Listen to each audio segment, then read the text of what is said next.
Hello and welcome to SPMIS Academy. Today we'll analyze important newspaper articles of 2nd December 2024. Please note you can download the PDF version of today's newspaper analysis by clicking the link given in the comment section. This is the list of the topics that we'll be covering from today's newspaper. The first article is about Sufi saint Khwaja Moinuddin Chishti. This topic is important from our syllabus GS paper 1 art and culture point of view, also useful for GS paper 4 ethics and integrity. तो Sufi saint Khwaja Moinuddin Chishti के बारे में हम चर्चा करेंगे और फिर current issues को देखेंगे। उसके पहले थोड़ा समझते हैं सूफीज़म के बारे में। देखिए, Sufism is the spiritual movement that started within Islam. हर एक धर्म के अंदर एक ऐसा सेगमेंट भी होता है जो उस धर्म के स्पिरिचुअल एस्पेक्ट को एक्सप्लोर करने की कोशिश करता है, अध्यात्म के रास्ते को एक्सप्लोर करने की कोशिश करता है।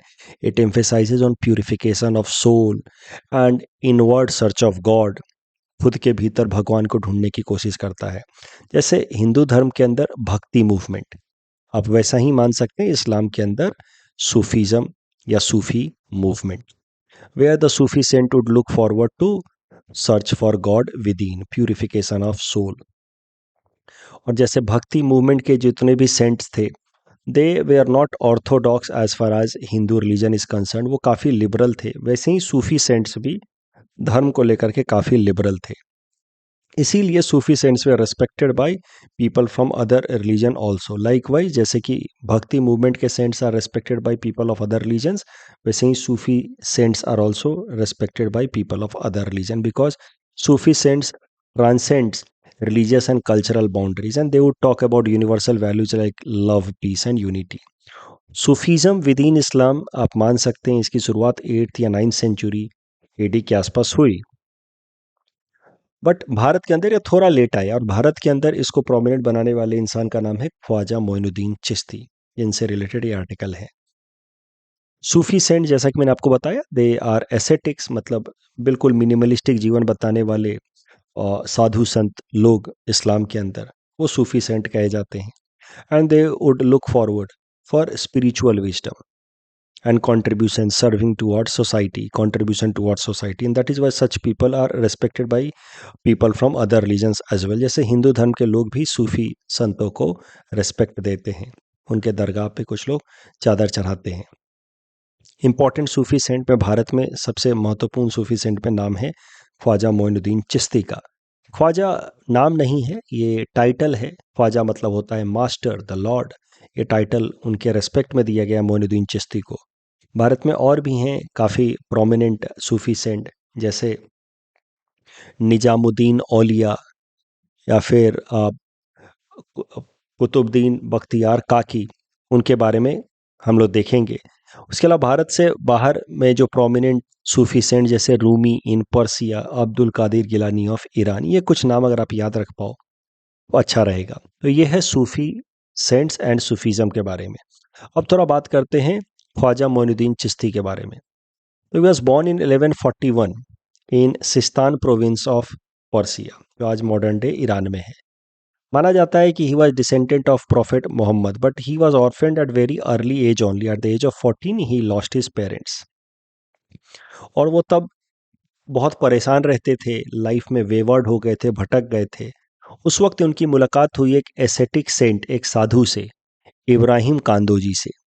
और इब्राहिम कांदोजी से उन्होंने पूछा कि क्या लाइफ में लोनलीनेस, डेथ एंड डिस्ट्रक्शन के अलावा और भी है क्या। बिकॉज जिस तरह के एक्सपीरियंसेस थे मोइनुद्दीन चिश्ती के, उनके हिसाब से जीवन में बस दर्द, दुख और डिस्ट्रक्शन, पीड़ा ही है और कुछ है नहीं। और फिर जब ये प्रश्न उन्होंने पूछा कांदोजी से कि क्या जीवन में लोनलीनेस, डेथ और डिस्ट्रक्शन के भी अलावा है कुछ, बिकॉज उनके एक्सपीरियंसेस के हिसाब से तो बस दुनिया की सच्चाई यही है। कांदोजी रिप्लाइड इन अफर्मेटिव, यानी कि कांदोजी ने कहा बिल्कुल है, बट हर एक इंसान को खुद ही ढूंढना होता है कि जीवन की सच्चाई क्या है, उसके जीवन का मकसद क्या है। Every human has to make own effort to realise the ultimate truth of life and purpose of his life. तो आपको खुद ढूंढना होगा, ये कोई आपको बता नहीं सकता। और कांदोजी के सजेशंस के बाद फिर Moinuddin Chishti set on path of self discovery and spirituality, and by the age of 20 only he read books from several area जैसे theology means books on religion and God, grammar, philosophy, ethics, काफ़ी सारी चीज़ें पढ़ डाली, काफ़ी सारा ज्ञान अर्जित कर लिया. And with this only, later on, with the path of spiritualism that he started to follow after his encounter with Kandoji, later on, Moinuddin Chishti happened to become one of the greatest Sufi saint. तो ये जो कहानी है इब्राहिम कांदोजी की और मोइनुद्दीन चिश्ती के बीच की, आप इसको एसे राइटिंग में एनेक्डोट के तौर पे इस्तेमाल कर सकते हो इंट्रोडक्शन में, या एथिक्स में एग्जाम्पल के लिए आप इस्तेमाल कर सकते हो कि एथिक्स में भी कई सारे जवाब में आपको एग्जाम्पल लिखना होता है. तो कैसे कोई एक लाइफ चेंजिंग मोमेंट होता है इंसान का, कैसे उसके कुछ कोई एक पर्टिकुलर इंसिडेंट उसकी जीवन को पूरी तरह से बदल देता है, उसमें आप ये एग्जाम्पल लिख सकते हो. अब मोइनुद्दीन चिश्ती की अगर बात की जाए, तो वैसे तो उनका जन्म पर्सिया में हुआ था, but he started travelling across the world. दुनिया के अलग अलग हिस्सों में घूमना और वहाँ की चीज़ों को समझना, वहाँ से ज्ञान अर्जित करना अब उनका काम हो चुका था. ही केम टू दिल्ली, दिल्ली के बाद ही केम टू अजमेर. अभी जब वो अजमेर में आए, उसके कुछ ही दिनों पहले वहाँ पे अ, मोहम्मद गोरी ने अटैक किया था. तो basically Ajmer use to be capital city of Chauhan kingdom, जिसके किंग थे पृथ्वीराज चौहान जी. और मोहम्मद गोरी ने पृथ्वीराज चौहान को सेकेंड बैटल ऑफ तराई 1192 में हरा दिया. और उसके बाद फिर क्या हुआ कि जो कैपिटल सिटी थी चौहान किंगडम की, उसका नाम बदल करके कर दिया गया Ajmer. Chauhan dynasty came to an end after defeat by Mohammad Ghori in 1192, और चौहान किंगडम की जो कैपिटल सिटी थी उसका नाम बदल करके कर दिया गया अजमेर. और वहाँ के जो लोकल लोग थे, उनके खिलाफ मर्डर, मसैकर, लूट, हर तरह के सफरिंग्स उनके ऊपर इन्फ्लिक्ट किए गए. तो जब मोइनुद्दीन चिश्ती वहाँ पहुँचे और अजमेर के लोगों की बुरी स्थिति देखी, प्लाइटफुल कंडीशन देखी, सफरिंग देखी, तो उन्होंने फैसला किया कि अब वो वहीं रहेंगे. वहाँ पे उन्होंने एक हट बनाया, मडी हट यानी कि झोपड़ी, and he along with his wife started to serve the needy. और वहाँ पे उन्होंने लोगों की सेवा करनी शुरू की. Their act of selflessness and service towards the poor, it earned the title of Garib Nawaz, friend of the poor title for Moinuddin Chishti. तो मोइनुद्दीन चिश्ती के लिए टाइटल इस्तेमाल किया जाता है गरीब Nawaz, friend of the poor. उन्हीं के लिए टाइटल इस्तेमाल किया जाता है ख्वाजा, मतलब द मास्टर, द लॉर्ड. क्योंकि Moinuddin Chishti became one of the most prominent Sufi saint. उनकी service towards people, towards society, his ideas towards spirituality, इसने लोगों को सही मार्ग दिखाया और समाज में पीस और हारमनी प्रमोट कराया. उनके एक डिसाइपल थे कुतुबुद्दीन बख्तियार काकी, was another Sufi saint, and Qutbuddin Bakhtiar Kaki, became the spiritual guru of Iltutmish, third Delhi's Sultan. History में आपने पढ़ा होगा इल्तुतमिश के बारे में. Qutubuddin Bakhtiyar Kaki established Chishti order to spread the teaching of Khwaja Moinuddin Chishti. उनकी टीचिंग्स को स्प्रेड करने के लिए कुतुबुद्दीन बख्तियार काकी ने चिश्ती ऑर्डर का एस्टैब्लिशमेंट किया. साथ ही साथ after death of Moinuddin Chishti, गरीब नवाज मोइनुद्दीन चिश्ती, उनका फिर दरगाह बनाया गया वहीं अजमेर में. तो dargah is the name assign to the tomb of Muslim saint. तो अजमेर शरीफ दरगाह बनाया गया at the grave of Khwaja Moinuddin Chishti. फिर अजमेर शरीफ दरगाह के ऊपर अलग अलग स्ट्रक्चर्स बनाए गए. अलग अलग जो सुल्तान थे, दिल्ली सुल्तान और उसके बाद मुगल्स खासकर, वो काफ़ी रिस्पेक्ट देते थे आप मोइनुद्दीन चिश्ती के आइडियाज़ को. Many of them they are followers of Chishti order also, जो स्टार्ट किया था मोइनुद्दीन चिश्ती के ही डिसाइपल कुतुबुद्दीन बख्तियार काकी ने. तो फिर जो उनका ग्रेवयार्ड था मोइनुद्दीन चिश्ती साहब का, अजमेर शरीफ दरगाह, वहाँ पे फिर एक स्ट्रक्चर बनाया गया इस तरीके का, जो आज भी वहाँ खड़ा है. और इसको कहा जाता है अजमेर शरीफ दरगाह, जहाँ पे लोग अलग अलग जगहों से आते हैं. और सिर्फ इस्लाम धर्म के नहीं, बाकी धर्मों के लोग भी वहाँ जाते हैं, out of courtesy, out of respect. अब यही स्ट्रक्चर न्यूज में है हाल फिलहाल में, क्योंकि अजमेर के एक कोर्ट के अंदर एक पिटीशन फाइल की गई है, जहां पे कहा गया है कि ये जो अजमेर शरीफ दरगाह का स्ट्रक्चर बनाया गया है, ये बनाया गया है after deconstruction of demolition of Hindu and Jain temples, और इसको सर्वे करके देखा जाए, और अगर ऐसा किया गया है तो फिर इस स्ट्रक्चर को शायद से हटाना पड़ेगा। अभी क्या होगा क्या नहीं, बट पहली खबर यह है कि कोर्ट ने इस पिटीशन को एक्सेप्ट कर लिया है। A court in Ajmer has admitted petition requesting survey of Ajmer Sharif Dargah. As I told you, this dargah is resting place of Khwaja Moinuddin Chishti, मतलब उनका टुम्ब है ये, राइट, ग्रेव है ये। एंड ये जो पिटीशन है ये कहता है कि ये जो दरगाह है ये बनाया गया after demolition of Hindu and Jain temples, और इसका construction mid of 15th century में किया गया, mainly during the reign of Mughal era. Mughal empire जो हैं वो मोइनुद्दीन चिश्ती के बहुत बड़े फॉलोअर्स थे, और उन्होंने पैटर्न दे करके ये ख्वाजा मोइनुद्दीन चिश्ती का दरगाह का ये स्ट्रक्चर बनवाया है। उसमें भी सबसे प्रोमिनेंट नाम है अकबर का। Akbar was one of the most prominent Mughal emperor who contributed heavily in creation and expansion of this Ajmer Sharif Dargah. But allegation ये है कि इस दरगाह को बनाया गया है, इसके स्ट्रक्चर को बनाया गया है by demolishing Hindu and Jain temple, और इसको स्टडी किया जाए, और अगर ऐसा है तो फिर शायद से इसको चेंज करना होगा। और इस पिटीशन को अभी एक्सेप्ट कर लिया है कोर्ट और डिस्ट्रिक्ट कोर्ट इन अजमेर। इस डिस्कशन के बेसिस पे प्रीलिम्स प्रैक्टिस क्वेश्चन हमने आपको दे रखा है। Please attempt this question and submit the answer in the comment section. Sufism पे आपसे ऐसा प्रश्न पूछा जा सकता है जीएस पेपर 1 में कि वो आर्ट एंड कल्चर वाले सेगमेंट में, कि सूफीज्म है क्या और उसका कम्युनल हार्मोनी और कल्चरल सिंथेसिस इन इंडिया में क्या सिग्निफिकेंस रहा है। खुद से अटेम्प्ट कीजिए जो डिस्कशन हमने किया। फिर थोड़ा बहुत जो हिस्ट्री की बातें आपने सुनी हैं, आपको तो मैंने बता ही दिया कि अकबर के ऊपर सूफीज्म का बड़ा इन्फ्लुएंस था। वो मूवी में भी पूरा गाना है इस पे, वो जोधा अकबर मूवी में आपने देखा होगा। तो सिल्ही कुल की जो पॉलिसी थी अकबर की, यूनिवर्सल टॉलरेंस की, कहीं ना कहीं उसमें सूफीज्म का इम्पैक्ट था। तो वो सारी चीज़ें आपको लिखनी है, फिल्मों की बातें, ये सब भी कुछ दिमाग लगा करके आपको आंसर में इस्तेमाल करना चाहिए। Next topic is about statehood day of Nagaland. This topic is important from our syllabus GS paper 2 Indian polity point of view. तो देखिए, Nagaland as a 16th state of India was established on 1 December 1963।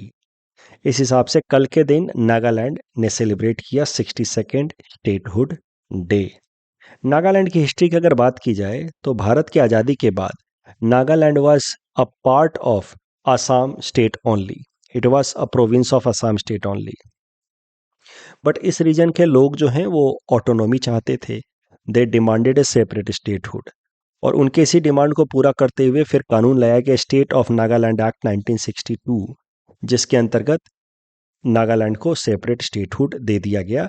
It was declared an separate 16th state of India on 1 December 1963। और जब नागालैंड को separate statehood दिया गया तो उस statehood को सेलिब्रेट करने के लिए फिर पहुंचे उस वक्त के हमारे प्रेसिडेंट डॉक्टर एस राधाकृष्णन साहब नागालैंड में, और उस सेलिब्रेशन के दौरान फिर फैसला हुआ कि हॉर्नबिल फेस्टिवल सेलिब्रेट किया जाएगा नागालैंड के अंदर, और तब से शुरू हुआ celebration of hornbill festival in Nagaland. तो Nagas celebrate their festival hornbill festival in order to promote the richness of Naga heritage and tradition. Hornbill festival हर साल 1 से लेकर के 10 दिसंबर तक के बीच में मनाया जाता है नागालैंड के अंदर। 1 दिसंबर 1963 को पहली बार हॉर्नबिल फेस्टिवल मनाया गया था। क्यों? क्योंकि इसी दिन को नागालैंड को मिला था सेपरेट स्टेटहुड, एंड उस वक्त के प्रेसिडेंट डॉक्टर एस राधाकृष्णन साहब was present on the occasion of the first statehood day of Nagaland. उन्होंने ही इनॉग्रेट किया था फर्स्ट हॉर्नबिल फेस्टिवल का, in order to pay tribute to hornbill birds as well as promote the richness of Naga heritage and tradition. अगर hornbill bird की बात की जाए तो it is a near threatened species in IUCN Red Data Book. It is a state bird of Kerala and Arunachal Pradesh. ध्यान देने वाली बात यह है कि hornbill festival is celebrated in Nagaland, but hornbill bird is not the state bird of Nagaland. ये आप so called intelligent guess करने के चक्कर में गलत कर सकते हैं कि हॉर्नबिल बर्ड, अगर हॉर्नबिल फेस्टिवल अगर नागालैंड का है तो hornbill bird might be the state bird of Nagaland, but that is not true. Hornbill bird is a state bird of Kerala and Arunachal Pradesh. It is found in Indian subcontinent and Southeast Asian region. But it is not the state bird of Nagaland. State bird of Nagaland is Blyth's tragopan. इस discussion के basis पे prelims practice question हमने आपको दे रखा है. Please attempt this question and submit the answer in the comment section. The next article is about 40 years of Bhopal gas tragedy. This topic is important from our syllabus GS paper 3 disaster management point of view. तो Bhopal gas tragedy Bharat के अंदर largest human made या man made disaster में से count किया जाता है, one of the biggest, या फिर इंडस्ट्रियल डिजास्टर में it is considered to be one of the biggest industrial disaster of India. 3 दिसंबर 1984 की रात को भोपाल के अंदर एक पेस्टिसाइड प्लांट हुआ करता था, union carbide. It was an multinational company. वहां पे एक टॉक्सिक गैस लीक होना शुरू हुआ, मिथाइल आइसोसाइनेट, और इस टॉक्सिक गैस के लीक होने के कारण 2,500 लोगों की डेथ हुई. 17,000 people got permanently disabled, and that is why it is considered to be worst man-made disasters in India या worst industrial disaster in India. आज इसके ऊपर डिस्कशन इसलिए आया है द हिंदू न्यूज़पेपर में क्योंकि इस ट्रेजेडी के 40 साल पूरे हो गए. बट दिक्कत क्या है कि इस भोपाल गैस एक्सीडेंट या ट्रेजेडी के बाद जो वो कंपाउंड था, इंडस्ट्रियल कंपाउंड, इंडस्ट्रियल एरिया जो था, वहाँ का सॉयल टॉक्सिक हो गया. उसमें बहुत सारे केमिकल्स मिक्स हो गए एंड सॉयल बिकेम टॉक्सिक. लगभग the factory premises contain 11 lakh tons of contaminated soil. अब ये जो contaminated soil है, इस कारण से भोपाल के ग्राउंड वाटर का पॉल्यूशन आज भी होता रहता है, क्योंकि जब रेनफॉल आता है तो वो लीचिंग करा करके ये कॉन्टेमिनेशन को, टॉक्सिसिटी को ग्राउंड वाटर से मिक्स कराता रहता है. और इस कॉन्टेमिनेशन ऑफ ग्राउंड वाटर के कारण जो अल्टीमेटली ड्रिंकिंग वाटर सप्लाई का हिस्सा बन जाता है, इस कारण से भोपाल में रहने वाले लोगों के ऊपर आज भी इसका हेल्थ रिस्क है, इंक्लूडिंग आज deadly risk like cancer. There are several birth defects inflicted on people of Bhopal because of this Bhopal gas tragedy and the toxic content that is still accumulated in the compound of that union carbide. तो इसी से related ये news है. छोटे छोटे बच्चे भी आज तक इम्पैक्टेड होते हैं और 40 साल पूरे हो गए, फिर भी अभी भी फाइनली इस प्लेस को टॉक्सिसिटी से क्लीन नहीं किया जा सका है. The kind of toxicity that happened due to this Bhopal gas tragedy, that is a matter of concern. तो कहीं ना कहीं अगर मान लीजिए कि जब डिजास्टर मैनेजमेंट पे प्रश्न आए तो ध्यान रखिए कि disaster are not just because of natural factors, there are many man made disasters also. और वहाँ पे जब मैन मेड डिजास्टर्स की आप बात करें तो भारत के अंदर आपको भोपाल गैस ट्रेजेडी का जिक्र जरूर करना चाहिए. इस डिस्कशन के बेसिस पे प्रीलिम्स प्रैक्टिस क्वेश्चन हमने आपको दे रखा है. Please attempt this question and submit the answer in the comment section. The next article is about Assam state commission for RTPS. This topic is important from our syllabus GS paper 5 Assam issues point of view. Seva Setu portal के बारे में समझते हैं. देखिए, असम सरकार एक कानून लेकर के आई साल 2012 में, जिस कानून का नाम है Assam right to public service act. इस कानून के अंतर्गत कई सारे, लगभग 400 से भी ज्यादा services, to be very precise 441 type of services identify किए गए, जिसको असम सरकार ने प्रॉमिस किया कि हम इन सर्विसेज को टाइम बाउंड फैशन में डिलीवर करेंगे to the citizens, that too in digitalised format. 441 तरह के जो सर्विसेज इसके अंदर इंक्लूडेड हैं, जैसे अलग अलग तरह के certificates, life certificate, death certificate, licences, permits. तो बेसिकली 2012 में कानून लाया असम सरकार ने, right to public service act, जिसके अंतर्गत 441 तरह के सर्विसेज को टाइम बाउंड फैशन में डिलीवर करने का टू द सिटीजन्स प्रॉमिस किया गया। टाइम बाउंड फैशन में डिलीवर करने के लिए चीज़ों को डिजिटलाइज करना होगा। तो RTPS, right to public service act को इम्प्लीमेंट करने के लिए फिर असम सरकार ने एक पोर्टल लॉन्च किया, RTPS portal, right to public service portal. बाद में उस आरटीपीएस पोर्टल का नाम बदल करके कर दिया गया सेवा सेतु पोर्टल। तो इस पोर्टल पे आप लॉग इन करके, this is just one portal, one platform, but you can avail multiple services. आप 441 तरह के सर्विसेज आप अवेल कर सकते हैं इस पोर्टल पे लॉग इन करके, अलग अलग तरह के सर्विसेज। और आप जब एक बार अप्लाई करेंगे तो क्या प्रोग्रेस है आपके रिक्वेस्ट के ऊपर, वो भी आप ट्रैक कर सकते हैं, सर्विस ट्रैकिंग। अगर आपका काम टाइम पे नहीं होता है, if services are not availed on time, then there is a provision of appeal and grievance redressal mechanism also. ये जो पोर्टल है, it provide support in multilingual fashion, English, Assamese और बंगाली में ये पोर्टल सपोर्ट करता है लोगों को, ताकि वो अपने अलग अलग गवर्नमेंट द्वारा प्रॉमिस सर्विसेज को डिजिटलाइज तरीके से अवेल कर पाएं इन टाइम बाउंड फैशन। ये जो सेवा सेतु पोर्टल है, ध्यान देने वाली बात यह है प्रिंस पर्सपेक्टिव से कि it has been financed, its development has been financed by World Bank. अब जैसा कि मैंने आपको बताया कि इस सेवा सेतु पोर्टल में ग्रीवांस, रिड्रेसल और अपील का भी मैकेनिज्म है। अब अपील का मैकेनिज्म पहले कैसा था अभी तक, कि हर एक डिपार्टमेंट के अंदर there had to be an appellate authority. तो मान लीजिए कि एक ऑफिसर ने काम नहीं किया, लैंड रेवेन्यू डिपार्टमेंट के ऑफिसर ने काम नहीं किया, तो उसके खिलाफ आप कंप्लेन कर सकते हैं अपीलेट अथॉरिटी में।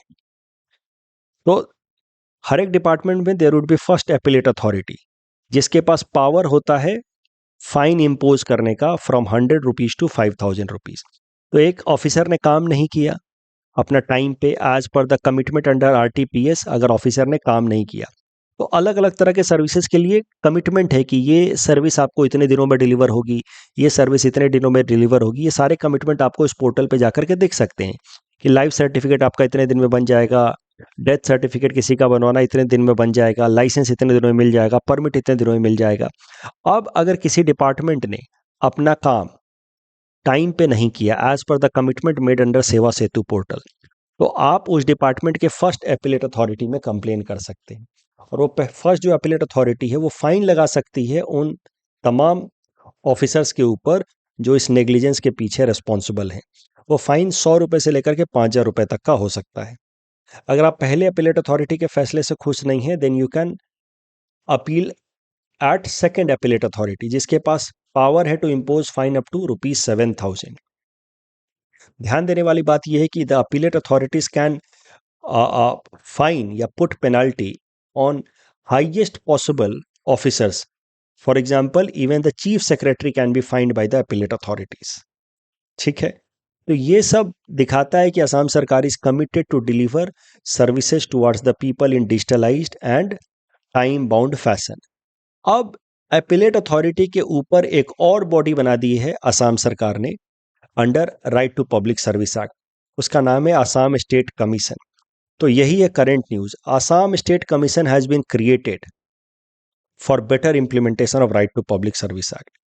तो अब सिटीजन्स जो हैं, एग्रीव्ड सिटीजन्स, वो अपीलेट अथॉरिटी में कंप्लेन करेंगे, otherwise they can directly move to this Assam state commission also. वहां पे सीधा सीधा कंप्लेन कर सकते हैं। तो आपके पास दो रास्ते हैं, first appellate authority, second appellate authority. और उससे भी अगर आप खुश नहीं हैं तो आप अब असम स्टेट कमीशन को कंप्लेन कर सकते हैं। In serious matters you can directly register complain to Assam state commission. Assam state commission का काम होगा ये देखना कि ये जो आरटीपीएस एक्ट है वो इफेक्टिव तरीके से इंप्लीमेंट हो और जो कमिटेड सर्विसेज हैं वो लोगों को टाइम बाउंड फैशन में डिलीवर हों। सेवा सेतु पोर्टल इफेक्टिव तरीके से काम करता रहे, ये सब कुछ देखना Assam state commission for RTPS का काम रहेगा। Assam state commission for RTPS, इसके 3 मेंबर्स होंगे। This commission will be 3 member body, chief commissioner Sujay Lal Thaosen and commissioners Ranjan Kumar Chakraborty ji and Bimal Chand Oswal ji. इस टॉपिक डिस्कशन के बेसिस पे प्रीलिम्स प्रैक्टिस क्वेश्चन हमने आपको दे रखा है। Please attend this question and submit the answer in the comment section. Baku work plan से संबंधित दूसरा स्टेटमेंट गलत है। ऐसा कुछ भी नहीं है कि फॉसिल फ्यूल्स को पूरी तरह से फेज आउट करना है। कि फैमिली मिसाइल्स से संबंधित ये जो दूसरा स्टेटमेंट है वो गलत है। मैंने आपको बताया कि K15 का जो रेंज है वो 750 किलोमीटर्स है। तो सेकंड स्टेटमेंट इज रॉन्ग और उसके बेसिस पे एलिमिनेशन मेथड से आपको जवाब मिल जाएगा 134। जीडीपी से संबंधित पहला स्टेटमेंट तो गलत है, कंसिस्टेंटली तो इंक्रीज नहीं हुआ, बट दूसरा सही है। यहाँ तो सीधा सीधा फैक्चुअल क्वेश्चन था, every 10 minutes a woman is killed. Organisation for prohibition of chemical weapon, इसका हेडक्वार्टर जिनेवा में तो नहीं है, हेग में है, राइट। दूसरा स्टेटमेंट गलत है, बाकी सब सही है। That's all from our side for today. Thanks for watching.